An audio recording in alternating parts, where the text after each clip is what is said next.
Here we are. Another week. Three guys, many games. We got a special guest this week. All-American, legend, Cornell, two-time national finalist, Tim Goldstein. Player of the year. Player of the year. Team Let's USA. get a little resume. I think I got to do these introductions. I don't know. Can he be a nice father of three? I mean, why does that That's gotta be right. who he is?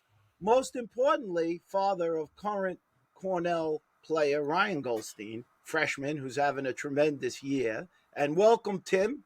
Thanks for joining us today. Let me tell you, I couldn't be happier to join three fabulous guys and talk lacrosse. We're gonna have a fun time.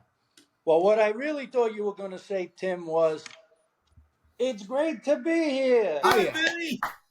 Very good, man. Well, you it's like always that, nice to know the Sombrado brothers have always been big Cornell fans, and obviously it's a connection to Richie, right? Obviously, Yeah. That's how we have to start the conversation. Well, Vin, go back a little bit with your first interactions with Richie Moran. Speaking of that, Oh, God. My first interaction. Here we go. He went dark. He went dark again. Go Dougie ahead, Hall Vincenzo. called it. Dougie Hall. Richie called hit it it. with lightning. I think Dougie Hall knows he's looking to get on next episode. We'll have to put him on. But my first interaction with Richie, I guess, I was coming out of Chaminade, which back then was not exactly a powerhouse, although it is now. And the Catholic League was just starting when I was in high school. Even I get calls left and right. But anyway, so Richie, I wanted to go to Cornell. My grades, I guess, were just not quite good enough, and maybe it was a question of him pushing with admissions. But what he had said to me was he wanted me to go to Nassau, which was he had a lot of success with guys coming by way of Nassau prior, to me coming out of high school. To Craig Jagers, Brian Conroy. There was a bunch of guys who went to Nassau first, and were great players for him. I didn't want to go to Nassau, not to belittle Nassau, but I really wanted to be in Division I from my freshman year. So I got an opportunity with Hofstra, and I took it. But of course, years later, with his involvement with U.S. teams and all of that, I got very close to him. He had that kind of personality. It was easy to be attracted to Richie because he had a magnetic personality, and not only his success, but his people skills were off the charts. He really made you, whether you went to Cornell or not, he made you feel like family. And so it was great that I was able to establish that relationship right until he passed, which was, very sad day and a big loss for lacrosse, as is a bunch of other guys too. But, as the great Peter Cohn used to call him, the fabulous Richie Moran. Hey, listen, the one thing about Richie, family, right? It wasn't just the Cornell players. Vinny was part of the family. There was so many people that you would be coming and going that you had no idea, but Richie made him feel part of the family. And the best part about Richie, quite honestly, he loved to win. And when we would win, he'd celebrate in the locker room. He'd dance to music.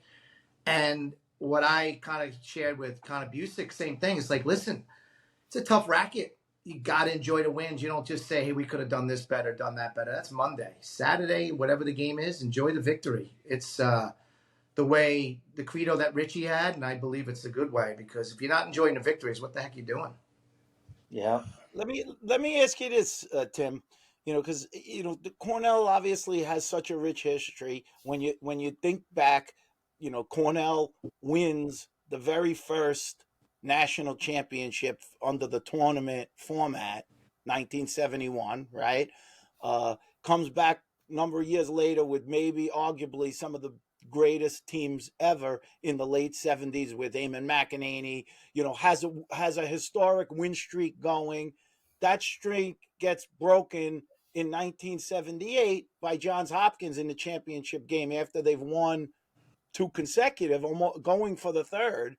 And then since that loss, it's been over the many years, 5 straight championship losses, like trying to bring it back to that greatness. Yourself, you were involved in two of them. Then there's that, really heartbreaking run, because they really should have won the game when Rob Pennell was a freshman. That was just a crazy game.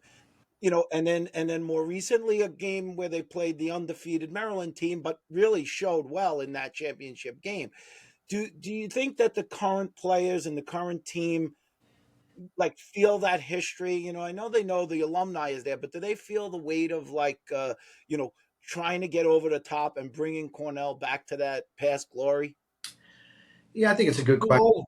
It's a good question. I think that, obviously you said Rob Pennell's freshman year. That was an anomaly. I mean, that's a 99.9% win that went the other way. So if you put that in the books, it kind of probably cures that long, long period of time. I don't think the current players have any real weight of the past not winning. I think what it is, the current players know it's the game's expanded. There's so many better players, so many better programs, that it's a tough grind to get through to that winning championship. And look at some great teams that Maryland's had, right? They won one, right? It's about so many other variables to get to the finish line, and it's health, right? It's not just guys that in or out, but it's guys that are nicked up, that are playing 100%, they're playing 80%.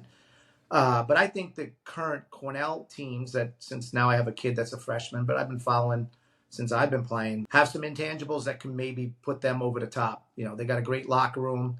They're gritty and a very young coaching staff that, every day is focused on being a complete team and getting better. So I think that, this stretch starting this year, or maybe a couple more years, feels like they got a lot of talent and things can go their way, because I think some of the COVID and fifth years and transfers, they have some positive and they have some negatives on a lot of these teams. So I would say, to answer your question, I don't think they feel any pressure. It's just it's just like NCAA basketball. It's hard to get to that final winning, putting the trophy up there. And just look at the teams that won in recent years. It's been one pipe one way they win, one pipe way they lose, one turnover with a minute left.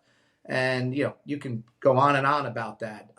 Look at Bresci's team that won in Carolina. Is just, two pipes here and one save there. So it's just got to go all right.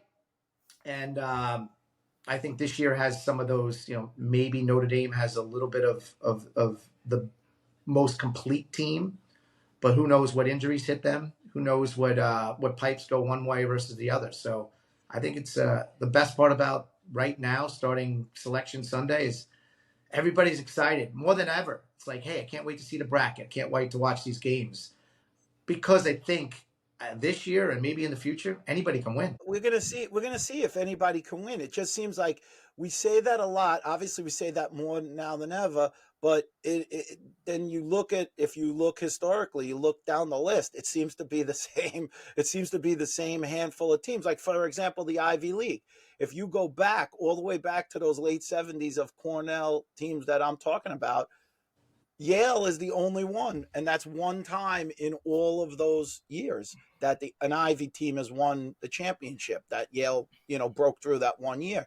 So Well, it is. Princeton. Yeah, Princeton won multiple. Oh, yeah, Princeton, right? You had the Princeton dynasty, right? Yeah. But I guess I'm talking about since the Princeton dynasty, Yale's been the only team to break through From the Ivy League, yeah. And from the Ivy League. I mean, look, the Ivy League for sure, especially in these COVID years, is at a disadvantage that they're not getting 5-year guys and all of that. These teams that have won, there have been key guys like Notre Dame last year, as good as they were. I mean, they had the kid Tevlin and I forget the defender's name, who was very good. Starts with an F, I think. Fake from Yale. Those guys, they really add a lot to a team, just maybe that little bit that puts them over the top. I think that Syracuse, with the two Princeton guys that they have, I think they won the other day. Those guys were very impactful in that game down the stretch. They're seasoned guys, 5-year guys. They make a difference. I always had these conversations with Smalls as lacrosse players, and I tell them, you think a guy, obviously physically you're probably at maximum capacity when you're in college because you're playing every day, you're training, you're lifting, especially now the way they do it. But as far as knowing how to play the game, some guys who are great players didn't really learn how to play till they're almost, 28, 30 years old. It's true. What do you think, Smalls? You got a question, Well, Timmy? what I do think though, I want to jump right into this year with all the teams being selected and getting in.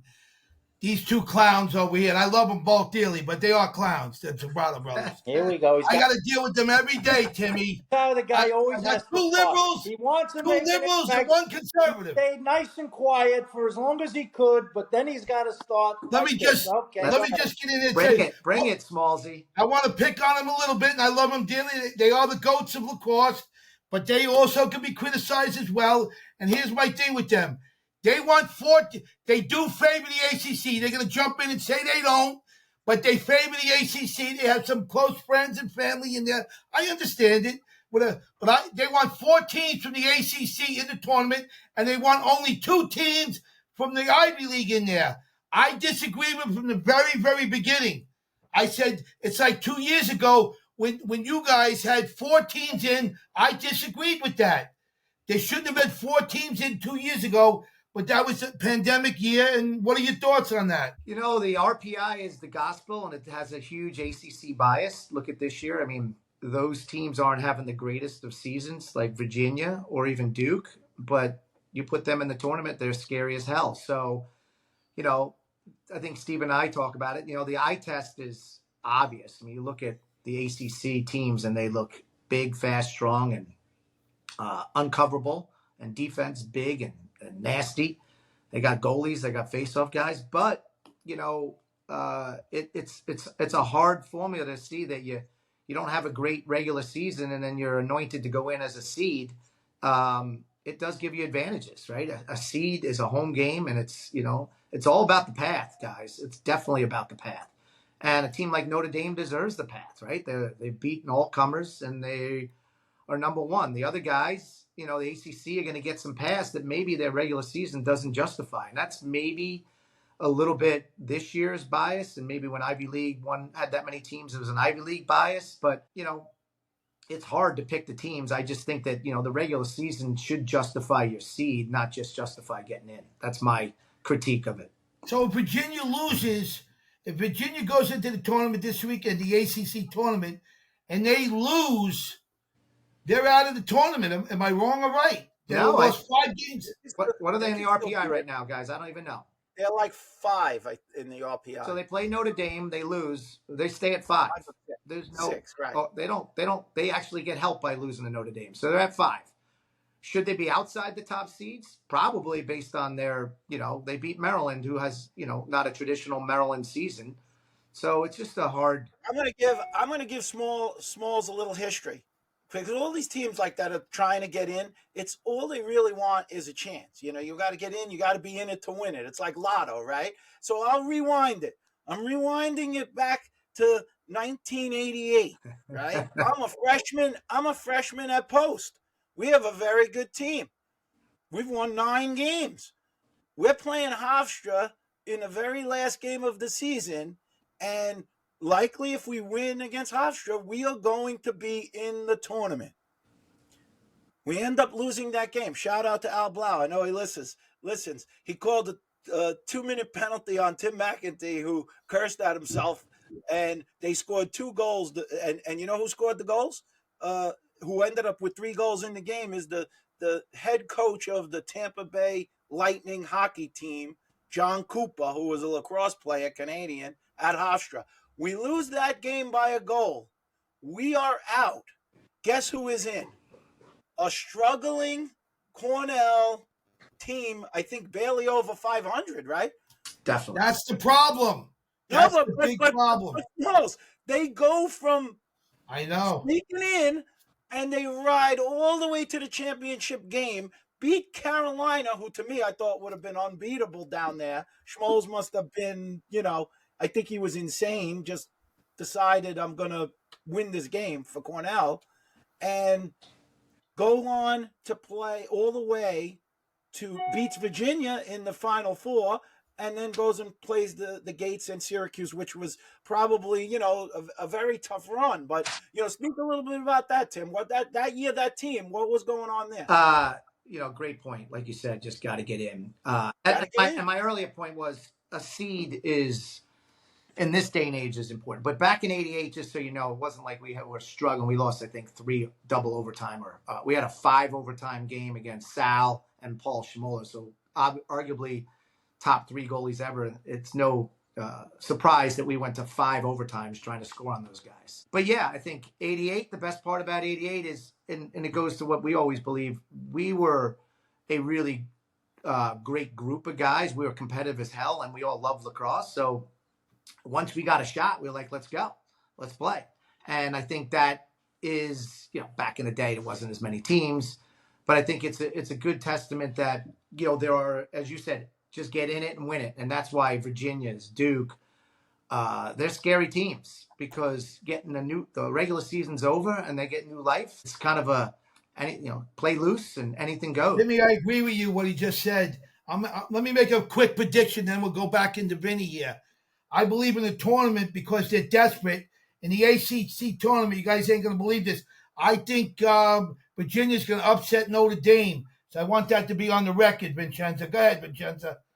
I think they're desperate. I think a desperate team comes up big, just like hockey. When you're very desperate and you got the talent, like the guy who's going to win the, here they go. Great, Smalls. Just make it easy. Call it the Heisman of lacrosse. The Heisman Trophy. That's why I used to call it the Heisman, because this way I have a speech impediment, as you guys all know. And I got my 2 good buddies. All they ever do is laugh at me for 30 years. This is what I get for prayer. Boy, he's in a today. He's feeling picked on or something. I don't know. That's great. Oh, these guys kill me. These guys kill me. You like my hat, Timmy? It's a new Cornell floral hat. Oh, but that, if we get into the playoffs, we'll be wearing those. We'll all be wearing floral hats for the playoffs. Oh, you can win it. Listen, I when I saw Kirsten, you guys invited me to that little tournament down at CW Post when they played Notre Dame. I thought that was an amazing what those kids did. They were right there about to win it. A few things here and there, and they couldn't. So, I mean, Cornell wins it. It could happen.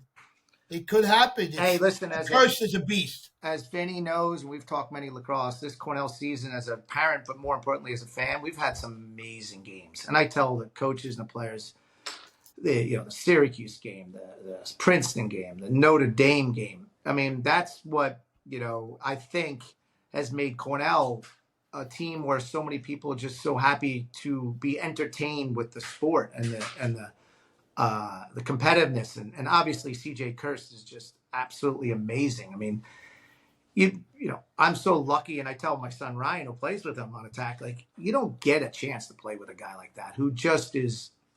I agree with that. Right. You saw it live with me. He picks up ground balls. He rides. He makes guys better. He's happy. He cheers for everybody. He shoots. He passes. He makes plays. He's just, you don't, and he's big, and he's so he has it all. Athlete. But I think the most important part of him, we've all played with guys. We've had guys that are just amazing shooters, amazing players. He's got the whole package all wrapped into one.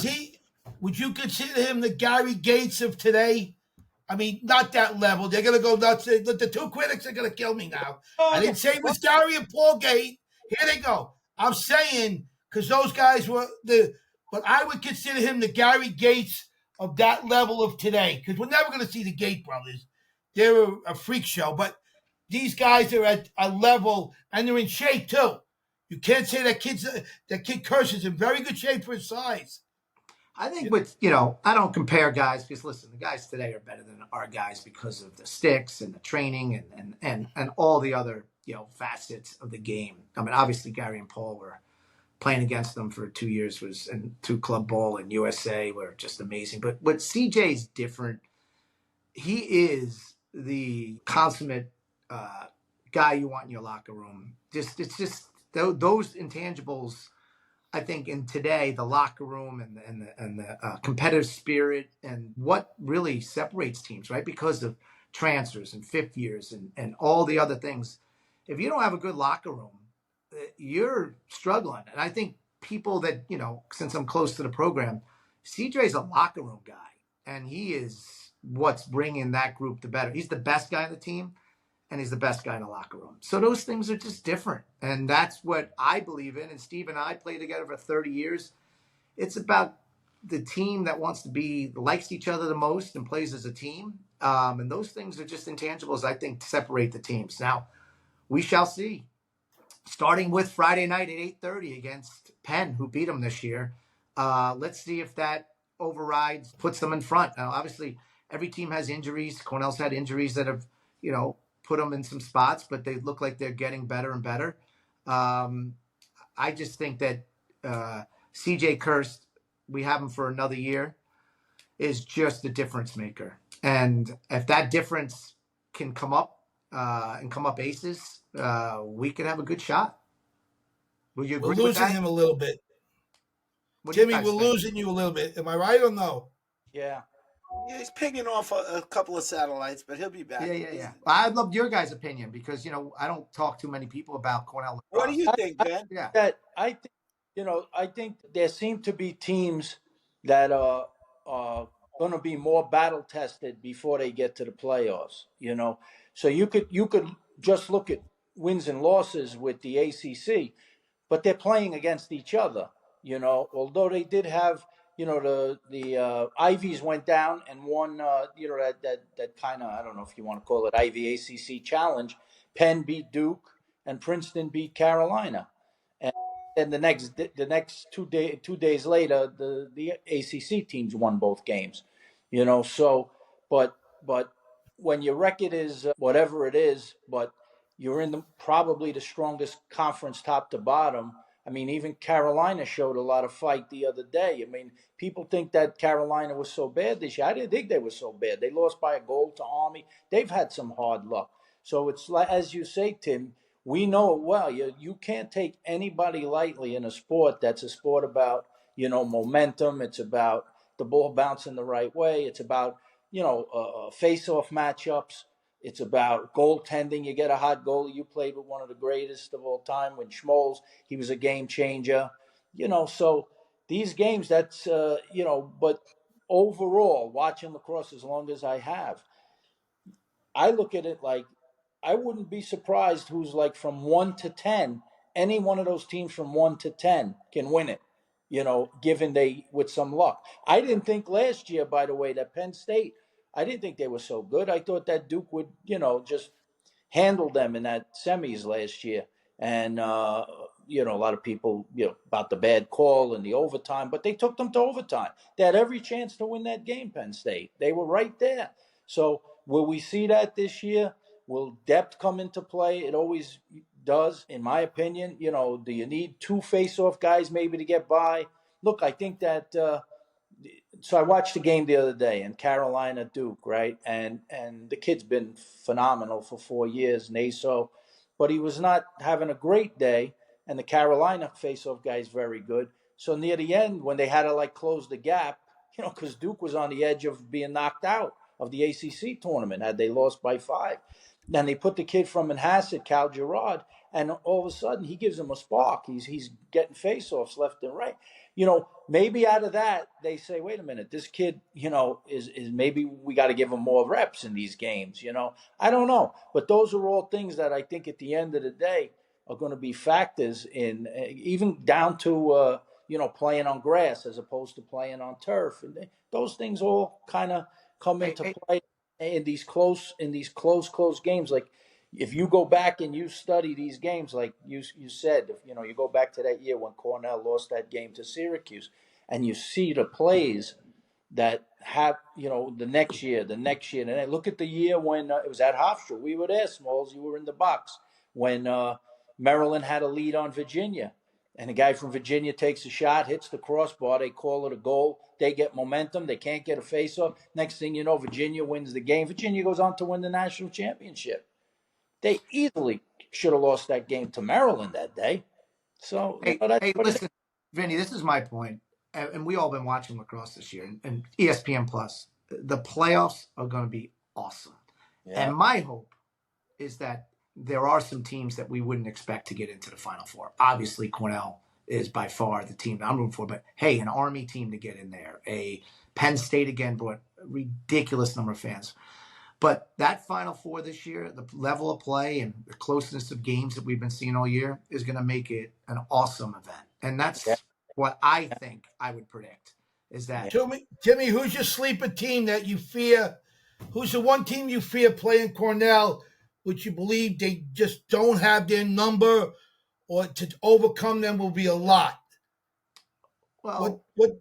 Obviously, Notre Dame's not a sleeper team. Yeah. They got a phenomenal goalie, and the Kavanaugh kids are amazing, and they got all parts. But, Vinny's points were right. The ACC is battle tested, and they got great teams. I just think that, an Army team is, but they got to get through the Patriot League. I mean, it's a one bid league. I think that there's, a lot of teams that I would love to see a different name on the Final Four brackets, right? I would love to see some other teams we haven't seen before. Maybe a Denver, right? Denver's playing good ball, and they got new coach. They're doing it quietly. They're doing it quietly. They're like sneaking up on people. Hopkins looks like they may be one of the, unique, quiet, big boy, have great call. That's a great call. I mean, I think that people said that early in the year, and I think they validated that. They seem to have some big guys that are really talented, some small guys are really quick, a really good defense, a really good goalie, and a hungry team, right? They haven't been around enough. So if you would use the word sleeper, I don't think Hopkins is a sleeper, but that may be a team that might break into the Final Four, which would be awesome. And again, Penn State is, TJ Malone and all those. You don't think of Georgetown? Are they going to make like a Georgetown team? They come in as number 10. They make the tournament. They still have a shot, right, Ben? Somebody like that. I mean, I don't know if they win the Big East. I mean, I think the Big East is a 2-team league. Regardless of what happens, I think the tournament will probably end up Denver, Georgetown final. The winner gets the higher seed. The loser gets okay. The seed. But I think either one of those teams is capable. Look, early in the year, that's Notre Dame's one loss is to Georgetown, right? So that's unbelievable if you think about it. Yeah, I mean, listen, the Big East could be a 1-bid league. It could be a 2-bid league, right? If Denver wins, who knows if Georgetown gets in? I don't know their resume per se. I saw them play Friday night against Villanova. They looked good, but they didn't look like they were a world beater that day. But they're 11 in the RPI, right? And they got a win over Notre Dame, which looks like the strongest team. Hey, right. Timmy, explain the RPI exactly. I know it, but explain it to the viewers that are out there listening. What does it mean? Actually, he usually calls it the PSI. Yeah. Well, it appears that the RPI is the gospel. So if you look up and down the RPI of the years, based on me looking at it, you can see it based on really how the RPI is stacking up. It seems to be a formula that takes into strength of schedule and takes into quadrant wins.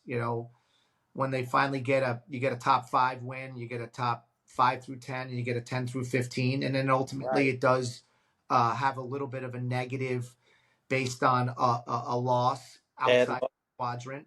Can you guys hear me? Yeah. Bad loss. They take bad loss. Bad loss outside the quadrant. And then ultimately, I like that he uses the big words, quadrant. I like quadrant, that. Yeah. Well, I'll give you an example with the interesting part. Cornell just beat Dartmouth last weekend, right? But Dartmouth hasn't had the best of season, and their RPI went down, even though they won. So it really RPI. So like Virginia will play Notre Dame this weekend, and if they lose, which you look at their resume, it's not been the greatest regular season resume, they will not go down because they're playing the number 1 team, and that's how the RPI works, right? Okay, so Georgetown sitting at 11. Yeah, that's good. Georgetown sitting at 11 is not in a favorable at-large bid concept because team 10, 9, and 8 are ahead of them, and if there's any bid stealers, they're behind, I assume, Cornell, Yale, and maybe Penn or Princeton, right? Is that correct? Possible. Yeah. Do you think, let me ask you this, Tim, and this comes into whether or not, and I know it's the evolution of lacrosse to sort of match basketball in a way of having these conference tournaments and things like that, because a lot rides on it, especially when there's that automatic bid. Cornell's playing Penn Friday. Huge game. I mean, if they don't win that game, yes, their RPI probably will still be pretty high, but does it put them in jeopardy if ultimately, like you said, bid stealer, if Penn somehow wins the Ivy League, does that turn the Ivy League into a 3-team league?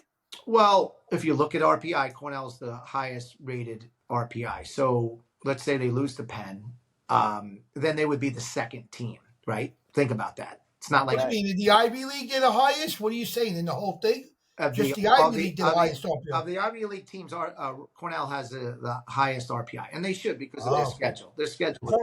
Cornell's at 9, Yale's at 10, and Penn's at 12. So they're pretty bunched up right there. Wow. Right. So you're not going to, if Cornell loses the Penn, they're not going to really get penalized. Okay, so they're not going to go down. Right. All right, that's a good, yeah. So, listen, I think what Steve and you were talking about is, I think winning the Ivy League and getting the AQ and having winning the Ivy League and then winning the AQ should push you in a favorable position to get a better seed, right? Than just sitting in the RPI 8 or 7 over a Virginia that may lose in the first round and they still stay.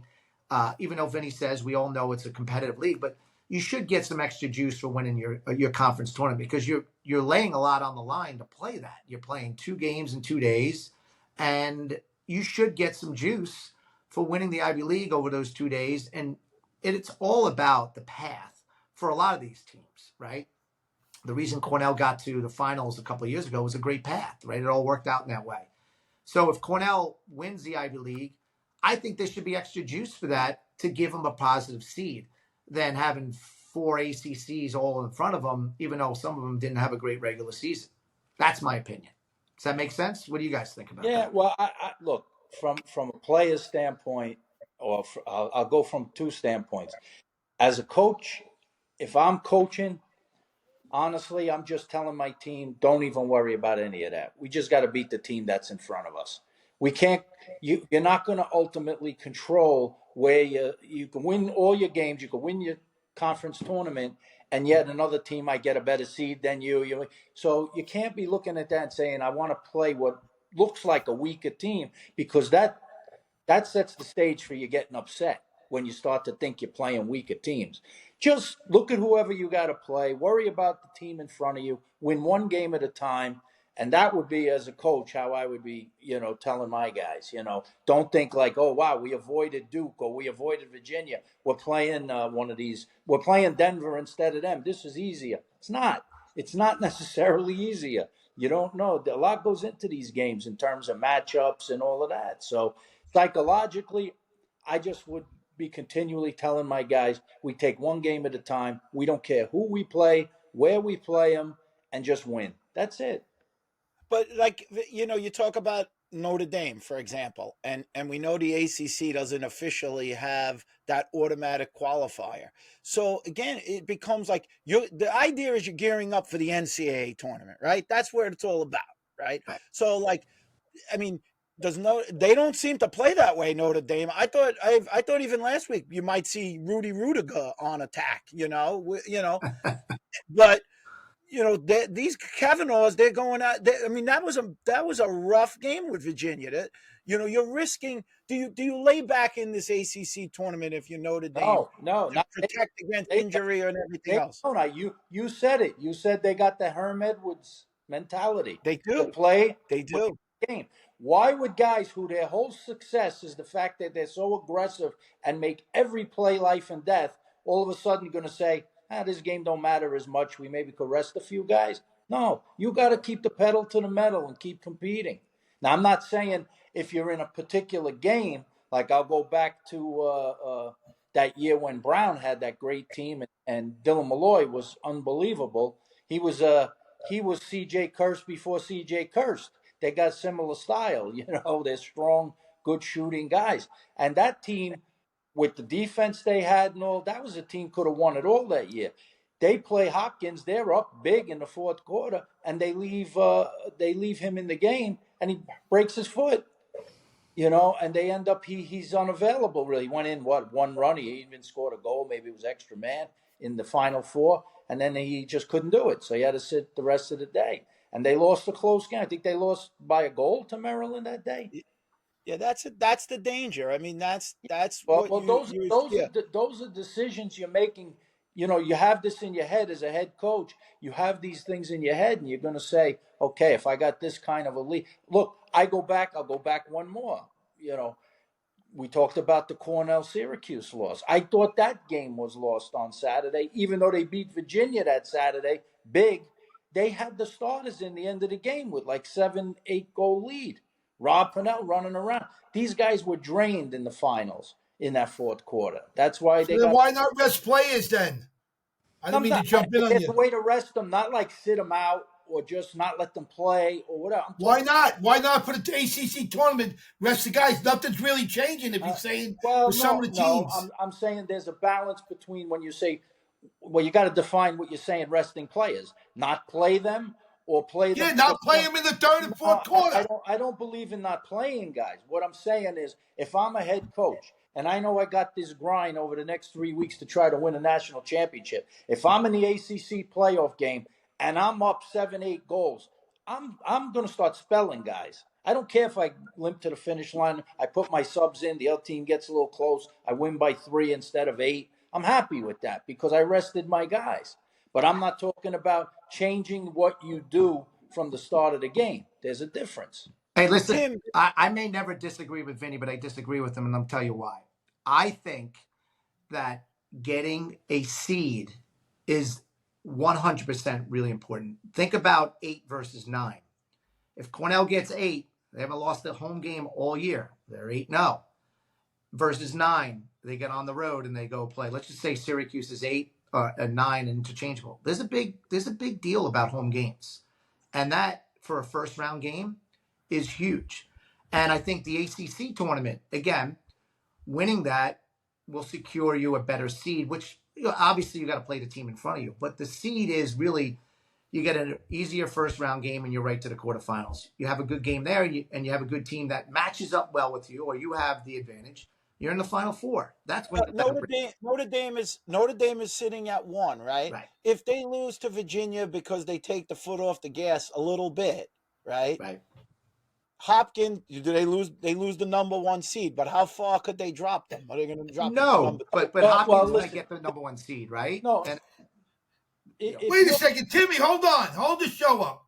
Timmy disagreed with Vinny. Yeah, I know. Can you believe this? Oh, God. Well, Let me make dinner for everybody. Let's have a powwow. But I look at it this way. The quarterfinals. Can I take that back?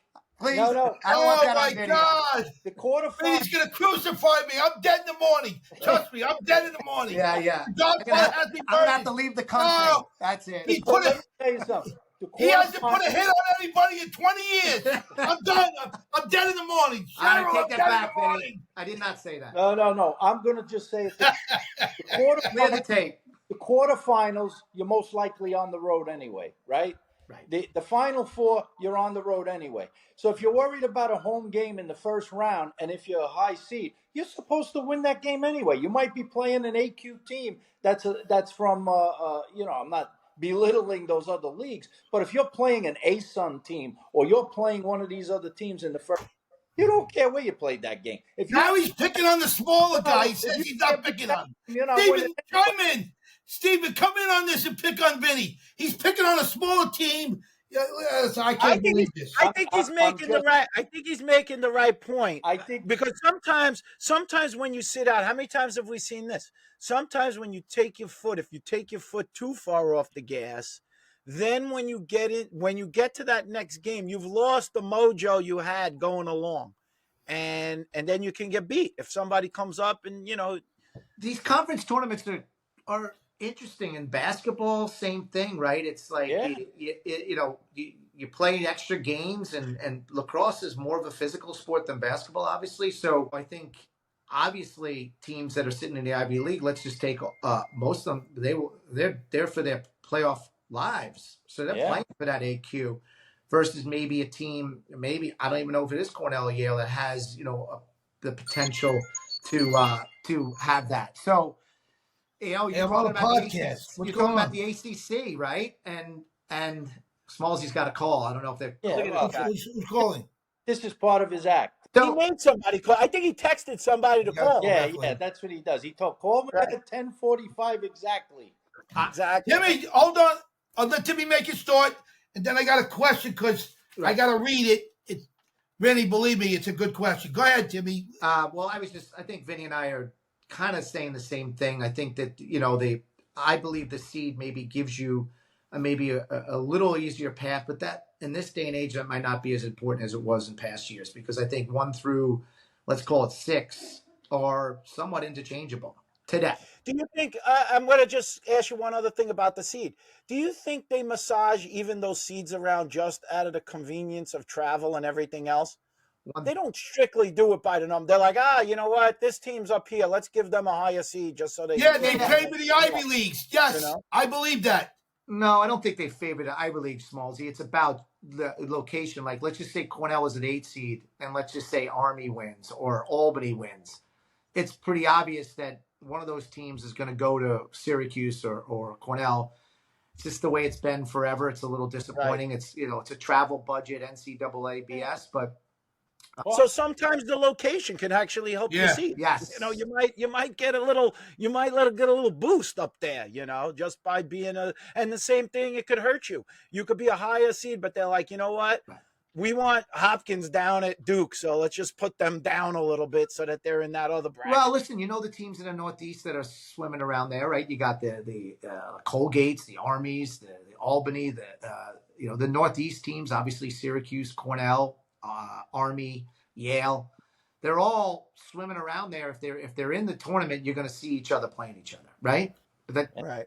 Yeah, but I don't think they care as long as they're in, because as Richie said, it's great to be here. Hey, listen, we are a Cornell Vinny, Homer you did it. I love Let's that. go, I love him. Oh, I love him. I can't stand nothing about him, but I do love him. What's your question, Smalls? Yeah, all right. Do me a favor, please. Can I have Vinny's attention? I know he's a top guy at Chaminade, and he's great. And Mr. Goldstein went to Cornell. He's Yuppie Bill. And you're the critic of me. Let me finish the question. It's lengthy. I don't know if I'm going to get by it, but I appreciate if you guys really put your mind to this. You ready? Okay. This is for Timmy Goldstein. All right, can't wait. Do you feel your son Ryan has stepped into a leadership role as a freshman, as it appears his see there they fuck you. Fuck these guys. I mean, it's retarded. I got to go through this. I got to go through this. Oh, come on. The way you changed it. I can't. Get it out. You can finish. Timmy. Go ahead, Smallsy. I got the gist of it. What's the ending? Could you not? No, because he's not that smart. He didn't graduate one in his class at Chaminade. I don't know when he graduated. He said he graduated, but he really didn't. That's what I feel. Let me finish, and then I get to the end. Okay, go ahead. It's stupid that you did that. Now I can't get it down, and Vinny screwed me up. He knows this shit. I have a bad... Listen, I had a learning disability as a kid. Now I got this guy, the most brilliant guy in the world, chiming on me. All right, let me finish. Let me start, please. It's a great question. You won't get it. Do you feel your son, Ryan, has stepped into a leadership role as a freshman, as it appears his teammates are extremely confident in his contributions to the team's success this year and moving forward? So listen, do you feel your son, Ryan, has stepped into a leadership role as a freshman, as it appears to his teammates? He looks like Luca Brazzi reading the question. Listen, Smallsy, great question. So the answer is Ryan as a freshman is in the locker room or on the field. Ryan is a freshman, but Mikey Long and CJ are both captains. Mikey Long's been a 2-time captain and is an amazing captain. But what Ryan does on the field, his role, which is to be behind the net, which I played, and he plays, is to quarterback, moving the ball from one side to the other. And I think what's interesting about Connor, which I remember Ryan shared with me, he says, I don't care if you get 0-0, you could have the best day, or you have 4 goals, 5 assists, and have a great day. And I think what that really means is just do your role. Do your role. Some days you'll be shooting and scoring. Some days you'll be passing and be hockey assists. But from a leadership role at Cornell, at some point, we hope, the family hopes, meaning. But I got to push back. I'm sorry to interrupt you. Can All I right, go ahead. I got to jump in for 1 second. What I'm really asking, as a freshman, obviously he's not a 4-year senior. So do you feel he's stepping into a leadership role as a freshman, as it appears his teammates, that's why I wanted to read that part, are extremely confident in him? That's the part you didn't listen. You guys went off the track there. All right, I understand the question now. What you mean? What you're asking me? Do they have confidence in that he can make the team better by the role he plays? And I would say 100% yes, because what's interesting about lacrosse, and my bias is that having a quarterback, an ex-attackman, makes everybody better. And Steven knows this because I played with him for 100 years. When guys are cutting, when a quarterback's back there, they're cutting really hard versus a guy who's never picking his head up. And ultimately that helps the whole offense, makes the defense a lot harder. So having a ex-attackman, which is somewhat of a dying breed, Schellenberg is an amazing one. It makes the defense much more difficult to play. So I think what Ryan would bring, being a quarterback that has his heads up, is the ability for guys to want to cut and for defenses that have a harder job to play that team. Obviously, he's lucky to have Mike and CJ around them, veteran, great players. So it makes his job easier. So, that's why he has had the season he's had. Is sometimes. Are you surprised he's doing so well?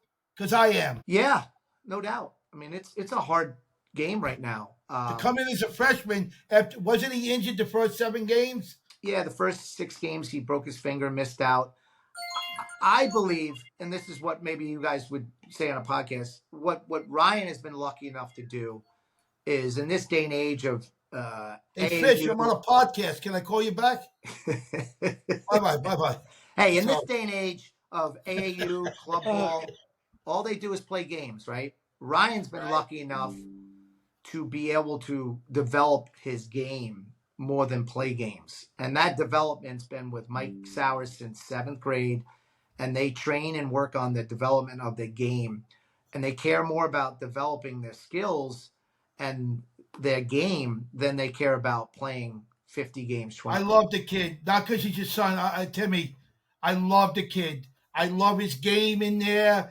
He reminds me, he's got a little Canadian in him. He moves the stick. Like I tell Vinny, they laugh at me. You know what's good on Smalls' question, and what I've noticed, and I know he missed the beginning of the year, but I've watched a number of games in this small evolution of when he first went into the lineup, which he made an immediate impact.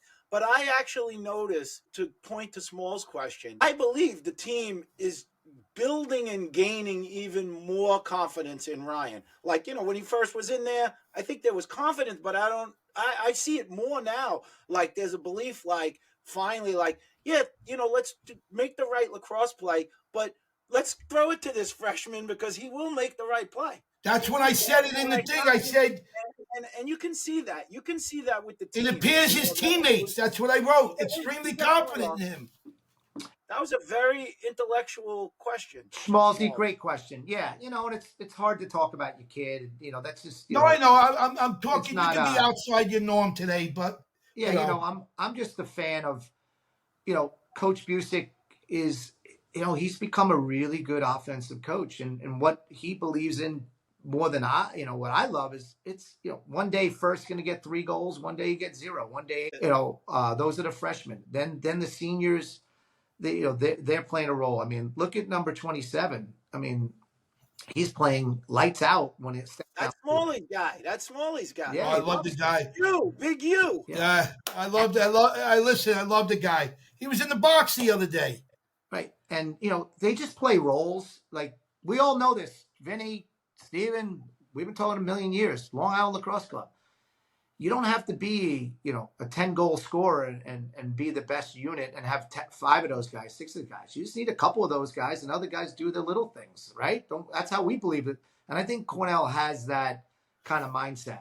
And that's why you look at the box score and you'll see 1 week it's this guy and 1 week it's that guy. And that makes them a harder team to play against. Would you agree Hey, with that? Timmy, that's a Well, good point. I, I would say this to start of the question. I'm not surprised at all because I know he's your son. And Oh, Jesus. I'm out of here. Steven, I'm done with this bullshit. Steve, I'm coming in with my diaper next time. Oh, my goodness. You don't like that. And I love Vinny more than anybody in the world. I'll promote this guy. He don't need promotion, but I love the guy. But he kills me sometimes. He really does. See why the guy doesn't take himself to the next level. He talks rather than listen all the time. Go ahead, Vinny. We got the floor. And you've been talking for 3 hours. Go, Vinny. Because Tim played. His son is playing a very similar style to how Tim played. He's playing the role from behind, which I wasn't sure they were going to put him at X. And when he came in the lineup, they did. Whether he may be, let's say, like the first game, I'll give you, because I watch games. He's much better than Timmy as a freshman, my brother. The first game he played in, that he came into the lineup, I believe he was covered by a short stick most of the game. Wasn't he, Tim? That first game he played in. Came in the second quarter. Because they put the short stick on him, he made them pay the price. He got guys caught up in the net. He was able to beat guys to the goal and score. So as teams started to say this guy's very dangerous with a short stick on him. It's not the best move, and they put a pole on him. So he adjusts. He changes his game a little more. He understands where the better matchup may be and how he can play off that matchup. So he's shown that he has an ability to adapt to whatever the defense is doing, depending on who's covering him or depending on who else has a better matchup, which the bottom line, what I'm saying is he's a very cerebral player. And I would assume that his father, who was a very cerebral player, nobody's going to mistake Tim for lifting cars. Sorry. He wasn't the top guy. He wasn't the top guy in the weight room. I can bet a lot of money on that. Oh, here we go. Now he's throwing it on. Keep going, Vinny. Wrong, Tim? Am I saying anything 1,000%. Yeah, you are. Keep going, Vinny. Hey, listen, Vinny, but you're also, he did fall into a good situation. I'm sure people would say when you play with Mikey Long and CJ Kurse, it does make it easier. He might have, but he took advantage of it. There's guys who are for good situations and they don't take advantage of it. He's taking advantage of, and listen, he's going to have some plays here and there that he might try to do too much, or he might try to squeeze a pass in. That's normal. I tell kids all the time. I laugh at some kids. I talk to kids after game. Guy thinks he had a bad game. I had 2 turnovers. I said, you think all the eyes of the world are just on you. They're not. They're on the whole game. I said, and if you go look at the box score of every that's played, the average is 15 to 20 turnovers in games. So if you're hey, Vinny, you make a really good point, and I'll share this with you. And it may be good for younger kids. Let's call it club ball. Let's call it at Radnor, where the ball was in his stick 80% of the time, and he was making plays and off his stick. And then he did it 1 year when he did PG. He had the ball in his stick a lot, making turnovers or plays, high risk, high reward, which is where I played. So now you get to the next level where turnovers are not well received on the college level. And how do you adjust? And that's where I think Ryan's adjustment was, where I would say, I don't know if I could make that adjustment because I was let it sling and we had a great goalie.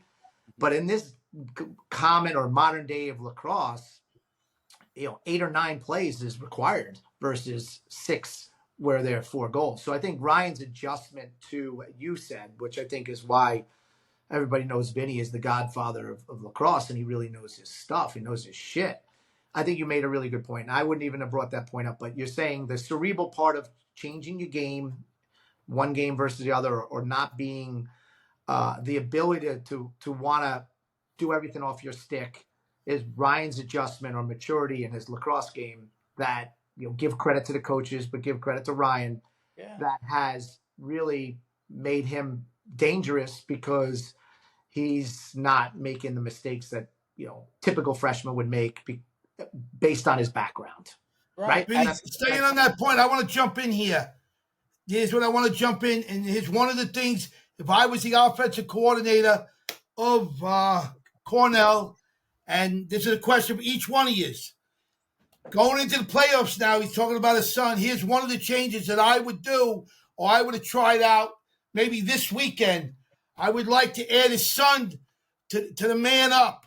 I think his son would be more valuable on man up. Now he can't really say that because that's his son, but they should have changed a few things, I think, around. If I was the offensive coordinator going into this tournament, I would like to put him on man up to see the percentage of where we are going into the playoffs.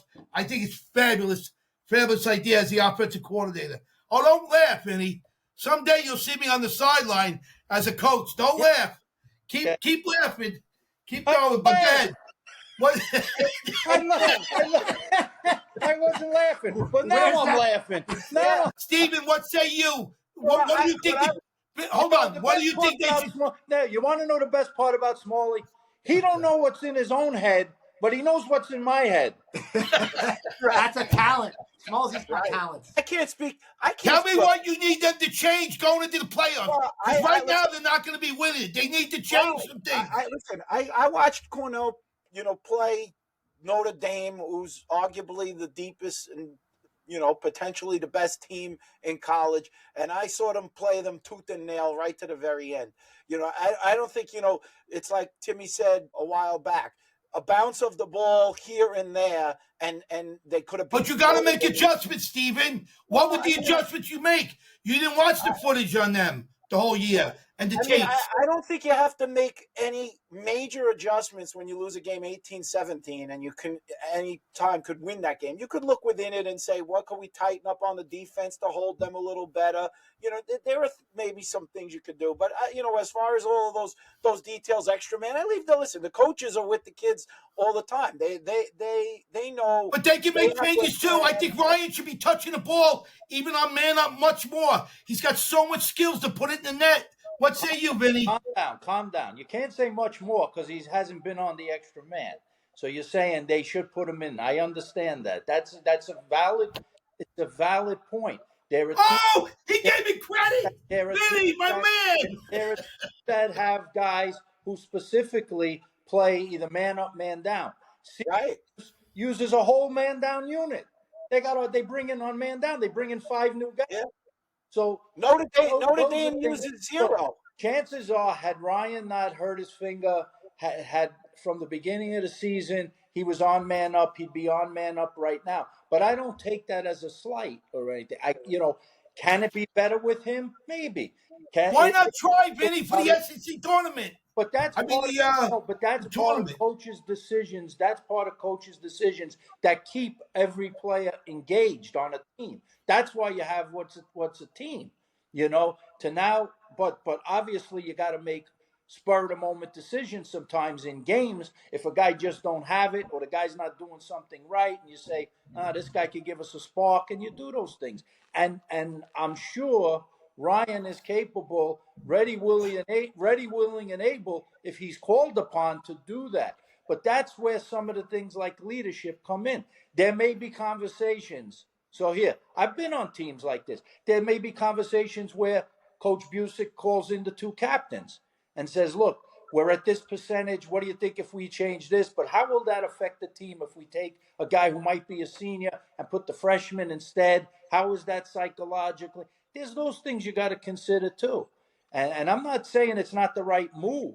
I'm just saying these guys take all these kinds of things into consideration. And great coaches, and we played for one of them, Tom Postel. Postel was known. He was one of the greatest on-the-fly adjustment guys. He saw who had the hot hand in a particular game or in a particular half, or saw that the guy was a better matchup against a particular defender. And he didn't care if you were the best guy on the team or you were not the best guy on the team. He would pull a really good guy to put another guy because it just was what he felt was going to work. That's my point, but I'm saying, why not try it? I think the coach, for the ACC tournament, put Ryan in just for the tournament. Okay, he may. Well, no, you're saying ACC, Ivy League, you mean? The Ivy League. Hey, listen. Same thing. Here's 3 letters, here's my right? response. Ivy and ACC, 3 letters. One thing I will tell you that I know, and my credo is, I don't second guess college coaches, and I certainly don't second guess Connor Busick, Jordan Stevens, Apollo, who I think, as young coaches, have the best culture in the business. And if I was a young guy and I was a really good lacrosse player, I would want to go play for those guys. But Timmy, that's biased. That's biased. You went to Cornell. You got Cornell coaches. You give them all the accolades. Other people could come on and say, "Hey, Timmy, that sounds really biased." I mean, I would say, Smallsy, with my bias in tow, I would say 1,000% that those are the type of guys you want to play for. The culture they've created, the way they handle themselves, the youngness is just, I just know it now because I didn't know it before, but now having a son up there, it is just a special staff that these guys work their asses off. But they can be subject to be criticized. Yes. And that's where and listen, I told that to the coaches, like, nobody has a job. Look at all our jobs where you can sit in there and someone second guesses what you do, or Monday morning quarterbacks what you do. If someone asked me what I did and looked at my job every day, I make mistakes all day long. We expect the coaches not to make mistakes, and not that they make mistakes or even second guess their decisions. But it's okay to talk about it. I understand that. Of course. Your point is well taken. But I think Vinny's point was, hey, let's just say Ryan's has the best hands, best mind, best everything. There may be a reason why they have another man-up unit because they feel it's those guys are a better unit, or those guys are better for the locker room, or those guys are better for whatever decisions or whatever they're making. They have their reasons. Right. And I don't know what their reasons why Ryan's not on man up, and I haven't asked Ryan, but I can tell you one thing. I've talked to Ryan all the time. He's never once talked about it or complained about it. So I know if I was playing and I was in college, man up was my favorite part. It was probably the thing I thought I did the best. I'd be complaining. We know that, Tim. We know that. Right. By the way, shout out Jordan Stevens, former teammate, Vin. Yeah, Jordy coming out. Jordan Stevens? Yeah, he played on our Whitmore team that Metzger sponsored. He sponsored a team when Jordy had played with. Was he on the team with Jake, the Empire team? Yeah, Jake, I think it was Jake. Yeah, and, he's all business. He's all business, Jordan. Yeah, no. So he, listen, he's a great guy and good recruiter. I've seen him around the circuit. He comes to Long Island. He's a former Long Islander, so he loves Long Islanders. But no, it doesn't surprise me. Those guys are hardworking guys, and they've made the right moves. Now, are they going to screw up now and then? Just like players screw up, just like refs screw up, just like everybody screws up. You make bad decisions sometimes, and you got to live by them, and you learn from them. They're young guys. I think Busick may be the youngest coach in Division I, isn't he? He's got to be close to it. He's a young guy. It's a young coaching staff. If these guys are going to stick around there, they got a lot of potential for Hey, by the way, Vinny, they won 3 straight Ivy Leagues. 3 straight. Yeah. Tough league as young coaches. And arguably, if you look at the roster for next year versus who's exiting in the program, they're going to be a fun team to watch. So let's talk about that a second, because I was going to ask you. You were talking about Ryan. He's a freshman. Obviously, moving ahead, there are some pieces that might get lost. I mean, the guy Long, he would be out, right? No, Michael's back next year. The whole team is back. The whole attack unit's back. Unbelievable. Cascadden, who lost his job because of his knee, he's coming back for 3 years, which he's an absolute animal. We don't lose anybody really at the midfield except for really good players going to Carolina. You lose Kelleher's back. Kelleher's back. Wow, these guys play forever. It seems like they're there forever, these guys. When they make an impact as a freshman, it just makes them seem like they're there forever. Yeah, and the defense is, we lost our first 2 D middies. Chris Davis was an All-American, first or second type of All-American guy, and he was out, and he's a difference maker on that team. He'll be back for 2 more years. So they got the difference that I've seen in maybe the Ivy League but Cornell specific. If you look at the guys that aren't in the spots, there's so much talent that could be just step in and plug and play. I mean, look at, this past weekend, Michael Long couldn't play, and Cadigan had 4 goals, and could have had, and 2 pipes, could have had 6 goals. Yeah. So Well, that's like you said. That's part of the culture. That's part of next man up mentality. That's, be ready. And that's part of not only leadership from the coaches, but leadership from the senior players. And it doesn't necessarily have to be the senior players. Just the fact that guys encourage each other and have confidence in each other. Like if you're an attackman, the ball goes up the other end, and you go over to your other attackman and say, look, this guy is cheating. I'm throwing this into you. You may not think you're open, but I'm throwing it to you because I think you're open. Those kinds of conversations and the confidence in each other. That's what wins games. Well, I think that let's just take Ryan, for example, because I live with the kid, but this summer, he's going to be working harder than he worked last summer. I mean, he's the luckiest guy to have a Mike Sowers, who is an absolute animal, who's training for the PL. They work out at 6:30 a.m. with Timmy. Can I give you a suggestion? What you may want to do, and I know sure. I'm going to get some. Go, Smallsy. I'm going to get some pushback, and rightfully so, and that's the way it's got to go. Why not think of sending your son to Canada, maybe to get on a team down there and maybe it's just an idea. It's a thought that maybe he could grow in the Canadian League with some Canadians, just like the young fella from Cuse did. That's all I'm saying. Just a thought. Yeah, well, listen, there's a kid, AJ Nicola, who's Ryan's best buddy, who's a great midi. He is 205 pounds and a big boy. He's going up to Canada to play. Ryan's a $145.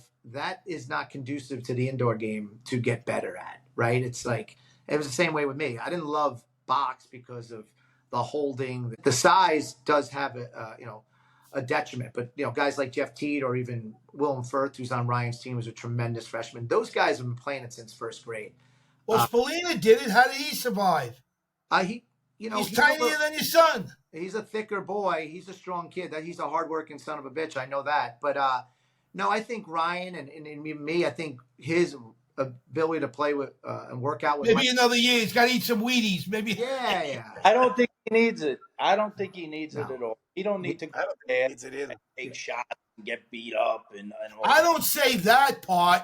I'm talking about the part where the box skills come in. It'd be great if you go up and you're learning a different skill or whatever, but he's got enough. He's got enough skill. He's, from my point of view, he can build up his body a little more, get a little stronger. That'll always help. But he don't even, he's effective how he is. He's quick. He's gonna have Timmy's body. Yeah. He's always gonna have What's up with Timmy? Ain't nobody got killed like Timmy.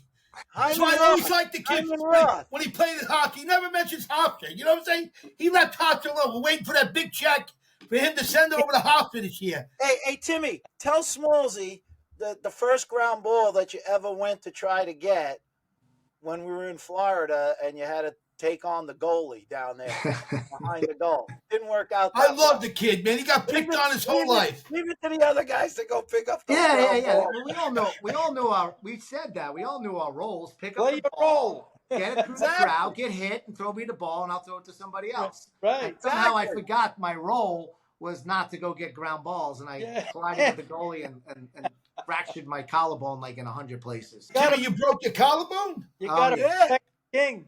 You got to protect the king. What good is it? You got to have the main guys playing. Nobody got beat on more than Timmy at Hofstra. That's a fact. I used to go to the games. I go, you're killing the kid. No, I don't know. I got beat on pretty good at Hofstra.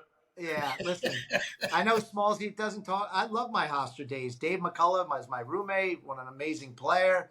I needed Hofstra to grow the hell up, and that was but I mean, I love my Hofstra days. It was Timmy, a quick question for you. Then you get on it. You don't have to go too long on it.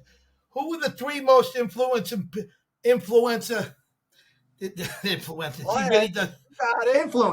The 3 most influential people at Cornell to you.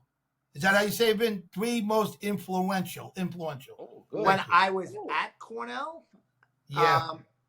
Obviously Richie was, he's the kingpin, right? He was which was amazing about Richie. He was a player first guy. He and at that point I was already pretty good IQ. I played for Postel, who was about the highest of the highest, as Vinny knows, and so I kind of had my IQ trending in the right direction there. And Richie was great. I think it was what Cornell was the culture there. I think a lot of was just the competitiveness of the culture. And Steven knows this because he's played with a lot of my teammates. We were a unit of guys that wanted to compete, and we're the greatest guys, right? You've seen it, and they all were selfless guys. They took the roles. So I would say that's why we had so much fun, is that so I wouldn't say I would just say a collective group that was guys that made it so much fun. And I think it could be one of your teachers or one of your professors. No, I would put it, the third thing was just, the whole family, which is the alumni that would come that were supportive. Mike French's of the world, Chris Kane's of the world, the list goes on and on, but just those three prongs were the secret sauce of why we had such a good experience, and why, and I'll give you an example. This weekend, Friday, we have a game at 8:30. The tailgate will start at 4 p.m. There'll be 10 of my closest teammates will all be there. Liz Rock, Joe Lizio will be starting the tailgate. That guy, that's my guy, Liz Rock. He will be having the greatest. He'll have crab legs. He'll roll into steaks. He'll grow into, and it's all. Oh man, I'm part of the Cornell family. Oh, right, yeah. Joe's Ryan's godfather, and he's the godfather of the family. And the point being is, all the teammates are going to be there, and they are so into it and intertwined with the team, and certainly Ryan. So that is. How about the other guy, Soy Paint, your friend that does all the organizing for the summer camp, the summer team? Soy Paint, not Soy Paint. He's got two weird names. I can't. He turned hair pie into soy. Hair pie. I don't even know how you connect those two. Wow. Timmy, I got a bone to pick with you, Timmy. Wow. Hey, listen, we know one thing about Mike. Mike basically had one chance to live. He would have died on the lacrosse field and absolutely been a happy man, because he loves lacrosse and he was playing. But a Navy SEAL was there to save him, which we're so lucky. And so is this we true? believe that, this is true story. Oh and my God. For 12 minutes, he was on his heart, keeping it going because it was stopped. So we just have a little bit of, maybe we have the little, as you call it, Mike DiStefano love. We touch him. He was out for quite a while, maybe talking to God. So maybe we got the luck of Mike and Joe and the team to see. I didn't know that. God bless him, man. Yeah. Hey, listen, I can see the three guys here love the Cornell team. Why is that? I mean, why is that? I can tell you this. Obviously I played with you guys in a number of different tournaments and traveled and did all of that. And it's hard to describe because you don't see it. You don't see it through all the lacrosse world. The connection, and particularly your teams, those teams of 87 and 88, those years, those guys on that team remain so connected and were able to do so many fun things as they continued to play. It really is a family. It's very unique, the Cornell situation. And I think that the French Kane years has a similar thing. And I think the Pennell years has a similar thing. Oh, you're right. You're right, Steven. And I think it all comes from the fabric of Richie Moran. And I think he bred that within the teams. And they just remain so close, and they stay together, and the Steelheads and those guys in that group. And it's like you have these pockets of groups that remain close, and then they're close all across the board as well. And it's really an amazing thing. I don't know. I don't think there's any alumni that really has it like Cornell. That's why you invited me up to the summer program when we had that thing. And I had a drink out of the Cornell famous cup. Yep. Forever I was famous. Right. You had the fireball. Yeah, and then I'm sitting at a table. Vinny invites me. I said, Vinny, get the check. He says, what are you talking about? It's paper. There were 33 guys at the Asian. He's talking about Florida, right? He's talking about Florida. Yeah. Right. Hey, listen, it's a big tent, right? Which I love, right? Steven, you play with us. We play with Jimmy Rogers, Villanova guys, Delaware. And, Smallsy's on the sidelines at Notre Dame with my brother and I, my son and Joe and Mike, and we're going to have the greatest time. The day before we played Notre Dame, we went and played golf with three foursomes. And you span, we had Kevin Cook to, my group, to Max Siebold, to Rob Fennell, to others. And then Jack Cascadden comes, he's hurt, limps in with a jacket and tie and comes and meets us for lunch. And we're all spanning those. Other guys do it. It's not to take away from other alumni, but I just don't think they do it in the frequency. Amazing, man. Amazing. It's like a frequent thing. It's amazing. And I think it's just we like each other. It's just we like spending time together. And from Johnny Glenn and Rob and the current guys, it's so.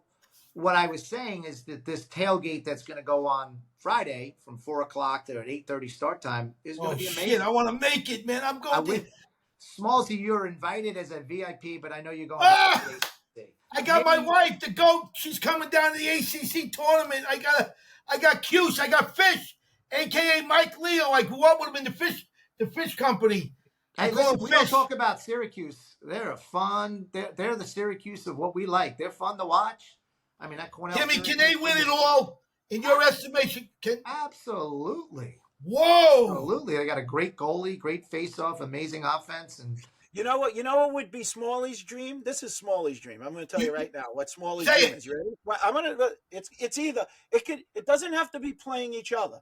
I mean, playing each other. Go ahead, say it. He got it. But both Cornell and Syracuse to be at Hofstra and Maryland finals would be unbelievable. Yeah, that'd be it. That's going to be the biggest sellout in the history of lacrosse at Hofstra. If Cuse Cornell gets there, mark my words. Well, there's a lot of teams I like. I don't know. I have a little allegiance to Penn State. Also, my brother played there, and my other brother played at UNC. They're not going to be into it, but hey, Army. Penn State, Cornell, Syracuse, Notre Dame is so fun to watch with the Kavanaugh guys. They're just so electric. Those are the teams. If they get into the Final Four, I know the four of us would be super, super excited. This is the best year ever in lacrosse, guys. I'm going down to saying it. I'm a novice compared to you experts, but hey, I hope it's all 1-goal games, right? Yeah. I think the quarterfinals, exciting, right? Yeah. And I can tell you one thing, which is kind of. Maybe it's ESPN Plus. The growth of the eyeballs of people that never watching lacrosse, and maybe just because Ryan's playing and Cornell's having a fun season, more people that I've never thought would even be watching lacrosse. And Tina's friends that never even watched lacrosse are saying they're watching games on Saturday. It's weird, but maybe it's just this. It's a feel good thing that people should be doing, right? The games have been. Awesome. It's Timmy, you got another son that's going to go to Cornell. Is that correct? I have a 10th grader, Tommy Boy. He's got the speed like his mom. He's better than this other kid, right? No, we don't make comparisons. One's better. No, I'm saying he's better in. No, hold on. Excuse me. He's better in speed. I was told he's faster than this other kid. Yes, he's the fast one in the family. That's what I was talking about. He's like his mom, and Ryan and I are quick. So I don't know what, but Tommy's a great kid. He would be lucky to go to Cornell, and that'll be decided this fall. But we shall see. But he's a great kid, great athlete. Yeah, I know a few people. You want me to make a call? Yeah, I would love that. Other than yourself, I got a friend that makes more calls. I got to give a shout out to Vinny because I pick on him all the time. Underneath it all, like yourself, Timmy, he's done more underneath things than anybody in the game. Phone calls out of the blue all night long, 1 a.m. He gets calls. Vinny, can you get my son in? Can you get him here? Can I go to the Final Four? So I do got to give the guy a lot of credit. He's done a lot for people underneath the scoreboard. The kid really did. I like to pick on him because he is Vinny's son, though. Yeah, but Vinny, one thing that Vinny does is he takes the guys that have the goals, that have the talent, and I think Vinny can mentor them to know what they need to do to get to the next level. And I think that's what I do with some kids is, challenge them to do certain things. And I think Vinny does an amazing job of mentoring guys still to this day. And I think that's invaluable, right, Vin? Yeah. I mean, that's the fun part of it. And then you go see him go have success, and makes you, like a proud, like Mikey Sowers said to me, I feel like a proud bigger brother, like about Ryan because he's doing well. And that is different. Now, Vinny, you feel like, a prouder, father or whatever, but you could speak to that, why it's Yeah, so no, listen, important. it's always great to be able to impart different, um, knowledge of the game to young guys that can absorb it and then do it on the field. Because what I would tell them is, most people have a very small window with the enjoyment of the game. Not a lot of guys are going to play like we did and go playing in over 45 tournaments and do. We're diehards. So, but I tell them, you put this much time in, your parents are putting time in, get the most out of it that you can. You're going to establish relationships, friendships that might last a lifetime. But as far as just your lacrosse goes, you know, do the best you can and try to absorb it and spend the time learning the game. Because like I said, I mean, look, I go back, we laugh about it. I said when I was in college, you're talking late 70s. Last year I played in college was 1980.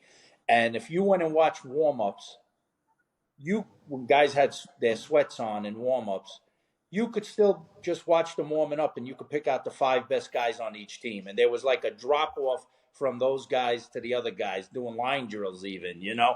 Now I watch warm-ups. I look at, I go to a game and I see guys and I'm like, wow, look at these guys, the way they're shooting and what they're doing. And they're doing these warm-ups. And I'm like, that kid looks great. And the guys are like, Vinny, he hasn't gotten in the game in 3 years. I'm like, what?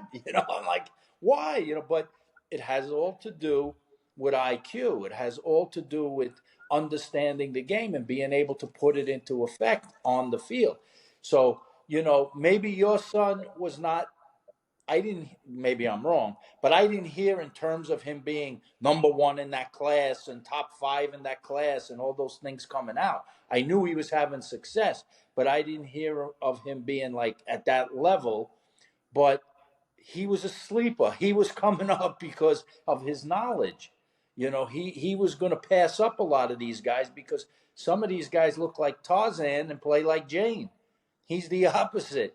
He's if he's unassuming. If you saw him before the game walking in his tie and jacket, you'd say, "All right, we'll take care of this guy." Then he gets on the field and he's tearing you up, and that has to do with his IQ. So there's so much value in lacrosse IQ that I'm not so sure. I saw a Instagram video of Gino Auriemma coaching UConn women's basketball, and I saw him and he was saying the problem today is, and he was talking in a basketball sense, but I think it relates to lacrosse also. He's like, our kids just like want to play games. He says in Europe, they practice 6 days of the week and play one day. We're here, all we want to do is play games. He says, so we're not getting the knowledge, and that's why these guys are not as good as they could be. So, and I agree with that. There's a lot to be said about the learning curve of the sport. No, Timmy, what's the one thing? Stevens made a living out of IQ. Hey, Timmy, When you look like were you Timmy, smart in when you look college? like us, you better do something else. Timmy, were you smart? Timmy, Yes. were you smart in college, or did you also go to the landscape school? I went to the hotel school, which might be getting elicit another response from you. Hold on, Steven's gonna go down. Steven's gonna go down. I love Steven. By the way, Benny is great, but I love Steven. I always said that. I said it in Cornell. That's your favorite. That's your favorite speech from down in Florida. I didn't know. I didn't know it's called the landscape school. I think it's got a different name, Smallsy. Right. But it's Well, awesome. I couldn't. I couldn't remember it, so I had to. I wasn't trying to. This is how we'll finish this off. Yeah. We're gonna finish this off with. We'll pick. This is separate of our picks, but who is going to win the Ivy League championship? Who's going to have that trophy on Sunday, and who is going to win the ACC tournament? I got that easy. I'll go for if you want. You want to go Cornell and Syracuse. I picked it. Okay, he's going Cornell Syracuse. I think Cornell's going to win. I think the home field advantage it should help them a lot. I think that's a big key there. In the ACC, I'm actually going to say Virginia. I think Virginia is going to come up. I think they're going to have something to prove. They can't limp in to the tournament, and I think they're going to come. I can't wait for Vinny's pick. I can't wait. He's been only 50% on the picks. He can't pick nothing. He's barely beating me for the year. We're not picking with a spread, so that helps. Not with the spread. Steven's been winning the whole year on the picks. This is an addition. But I'll go with. I think Cornell's going to win. I think they got momentum, and I think in the ACC, Notre Dame. Oh, God Almighty! You better pick Duke. You better pick Duke for the ACC, Timmy. Don't give up on Brendan O'Neill. He's still the best player in the game. I will go Cornell. Obviously, home field is big. And go for Brennan. Go for Duke. And I believe wholeheartedly that Notre Dame will win because I think the Kavanaughs. Oh shit! I think the Kavanaughs and the goalie are. Wow. That's my. But I hope Syracuse does well. I'd love to see them. I love in upstate. People think that we don't like Syracuse upstate. We love Syracuse. We love the way they play the game. That's this. Not when we play them, but so that's. I look at them as the bad news bears in one sense. I think people want to beat them. Who do you got, Smallsy? You got to pick it. I just did. I got Cuse and your team. All right. Wow. Syracuse and your team winning it. All right. Well, Steve, we spoke for an hour and a half, right? So that's normal for Vinny on the ride home from. Exactly. 100-mile man. Say that again, Timmy. Say that again. What is that? And so if I'm my kid in prep school last year, which I would go almost 4 hours, I called Vinny. So I was like about an hour and a half of easy conversation. So we just That's why they call him the 100-mile man. If you call him, he'll get you 100 miles home. You'll get you home. All right, we got the funny section now. This is about the funny stuff. Can we do it, Vin? My stupid questions. Oh Lord, go ahead. Right, what do you got? Jimmy, you got another question? What was your late night snack after a game when you fucking lost and you're gonna eat like a savage? Yeah. Wrote it down and now who wrote this? Like a savage. After we lost, I'd say pizza. I love pizza. A whole pie. No, actually, I know what you like. You used to like to go for that Sunday down in Florida, though. Oh yeah. He's a Sunday guy like Vinny. Oh, yeah. Oh shit! I used to love Carvel Wednesday, 2 for 1. I get two Sundays and have them both. And the last great question I'm going to get killed for, Timmy. When was the last time you changed the toilet paper in the house? I'm a very hands-on guy in the house, so I. Are you really? You helped Tina? Yeah. And I want to give a shout out to Tina also. You couldn't wait to get that question out, could you? Oh my God. Yeah, that's it. Smalls, you're really consistent. Hey guys, well, thanks for the call. All right, thanks for coming on. We appreciate it. Good luck to you and your son and the Cornell Big Red. We're going to be following for sure. We really are excited. And we give our last shout out. One shout out to somebody out there in the lacrosse world that you love and you haven't spoken to in a while. Go ahead, Vinny. Who's your shout out? Think about that. You hit me. I'll go first then. I want to give a shout out to my man Metzger, Jim Metzger from Hofstra, for all the stuff that he's done behind the scenes, for his nephew Pennell and you and everybody. And what say you, Stephen? I'll give a shout out to Jimmy Bruger, Long Island Lacrosse Club teammate, but also a teammate at Post. I saw him this weekend. Got to spend at Pat McCabe's girls team's game. He came up for the weekend. Got to spend a little bit of time with him. So my shout out goes to Jimmy Bruger, my man. All right, Vincenzo. I'm going to give a shout out to Mike O'Neill. Say it. I'm going to give a shout out to John D. Tommaso and to Tommy Martello, who are coaching at Southside. I think their record is 13-1 right now. They're having one of their best years. They're really excited about it. And in particular, to Tommy Martello, whose daughter scored 6 goals on 6 shots, leading to the ACC championship in women's lacrosse. Timmy? Mine's pretty easy. I'm going to give a shout out to, which is kind of, I think all of us, Paul Schmoller's wife came to the game at Dartmouth, and it was so great to see her. So it just made a lot of memories of Paul, who was so important from my years at Cornell, post Cornell, and I know these guys. So Linnell and Shamola was great, and it just made me feel that Paul's spirit was with us. So it was pretty awesome. If That's those awesome. if those All right. Cornell goalies can channel Schmoles, I think you got a national championship ready. Yeah. Oh yeah. And also, I want to give a shout out to Steady Eddie, his father, who supported their family for many, many years, and Timmy and all his great brothers and family. And that's it. Big hand for Timmy Goldstein. Thank you for the shout out on Steady Eddie. He is definitely the Steady number Eddie, one. man. And Steady Big Eddie. Dennis, baby. Let's God go, bless, boys. guys. All right. See ya. Gotta go, man. Gotta go. Yes. Bye. Bye-bye. Bye.